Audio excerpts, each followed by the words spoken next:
My slippers broke!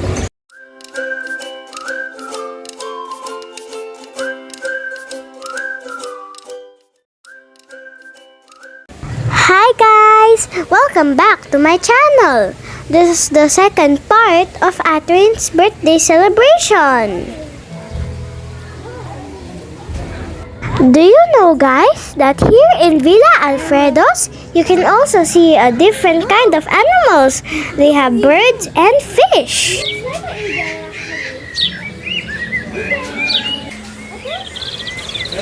And this is my first time I saw an eagle and an owl. It was really amazing. Wow. They also have different kind of fish. Look at this one. It looks like from Nemo. The one that's like savage. Look! There is a turtle. Aww, he is so tiny. Do you know that turtle has a long life? It can be more than a human's life. This one looks like a rooster, but they are not.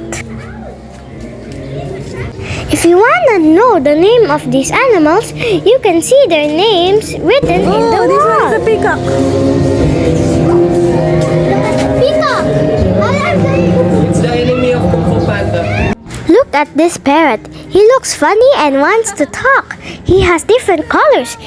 It is so beautiful. And look at this peacock. It has a long tail. And this one looks very angry, but he is still cute. Aww. Here in Alfredos, they also have playground, wall climbing, and zipline. But I didn't try them because I'm super scared. Oh. But my Adrian already tried the wall climbing the last time we went here. She was really brave. She was so amazing because she was able to finish it on top.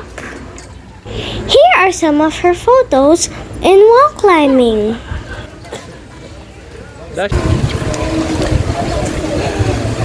They're slow. That is hard. My slippers broke. Huh? Oh yeah. Oh my god.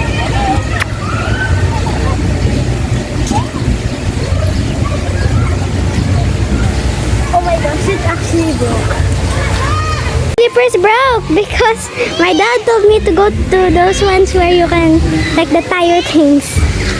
We also go here at Pirates Cove swimming pool, and it has also slide, and it looks like a real boat. Wait.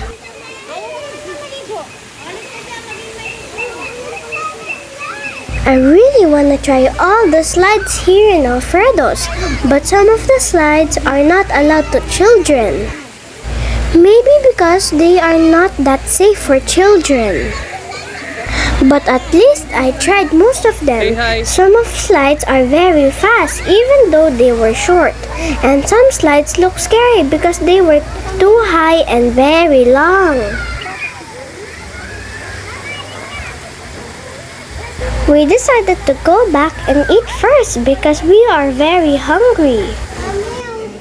We have pizza here, pork, and shrimp.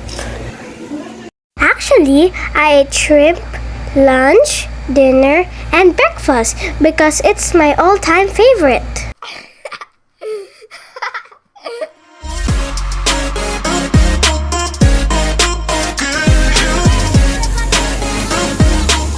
It's already night, but my sister still wants to swim, and she keeps on splashing me. This was her favorite swimming pool. I joined her to look after her.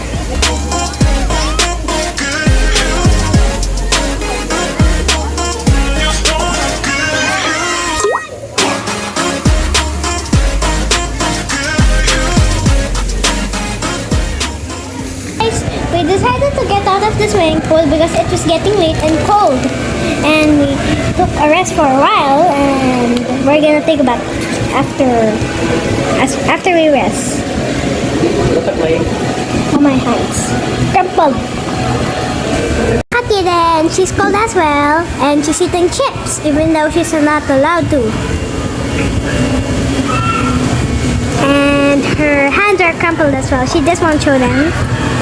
Ah.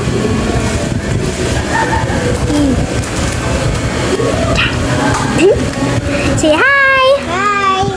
Say hi, guys! Hi, guys! We're done taking a bath and we're eating now our dinner. Because some of the pointy parts. My Atherine is not yet feeling well. That's why she just slept all day long. And we sleep early because we want to swim more tomorrow.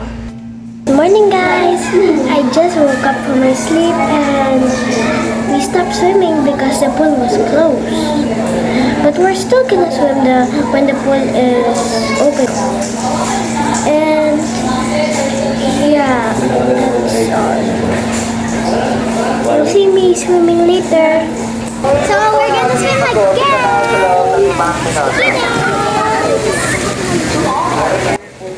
Finally, my Atrin get up, but she still doesn't want to swim because she is not yet totally okay.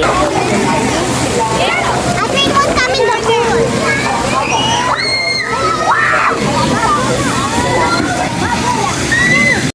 We are done in swimming. We are going to take a bath after and need to pack our things because we are about to go home.